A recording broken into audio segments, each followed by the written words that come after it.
আপনারা যারা আমার ভিডিওটা দেখতেছেন, আপনাদের সকলেরই হয়তো ইন্ডিয়া থেকে বাংলাদেশে টাকা পাঠানো খুব প্রয়োজন।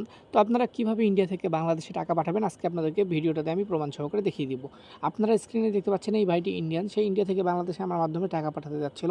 সে প্রথমত আমার কাছ থেকে আমার গুগল পে, ফোনপে এবং পেটিএম স্ক্যানার নেয় এবং নেওয়ার পরে আমাকে পেমেন্ট করে। দেখেন ২০০০ টোটাল ৪,০০০ টাকা পেমেন্ট করে ইন্ডিয়ান রুপি, এবং তারপরে কিন্তু সে আমাকে তার বিকাশ নাম্বার দিছিল এবং আমি তাকে তার দেওয়া বিকাশ নাম্বারে ৪,০০০ টাকা পাঠিয়ে দিই এবং তাকে স্ক্রিনশট দিই।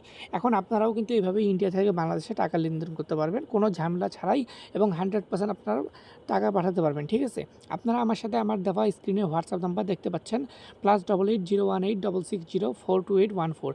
আপনারা এই হোয়াটসঅ্যাপে আমার সাথে যোগাযোগ করেন, তাহলে আপনারা এই ভাইটির মতো করে আপনারাও ইন্ডিয়া থেকে বাংলাদেশে টাকা পাঠাতে পারবেন। কোনো কিছুই করতে হবে না, আমার গুগল পে, ফোনপে এবং পেটিএমে আপনাকে পেমেন্ট করতে হবে, এবং পেমেন্ট করার পরে আপনাকে এই ভাইটির মতো স্ক্রিনশট দিতে হবে, এবং স্ক্রিনশট দেওয়ার পরে আপনারা যাকে পাঠাতে চান তার বিকাশ নাম্বার দিলেই আমরা আপনাকে পেমেন্ট করে দিব এবং আপনাকে স্ক্রিনশট দিব। ধন্যবাদ।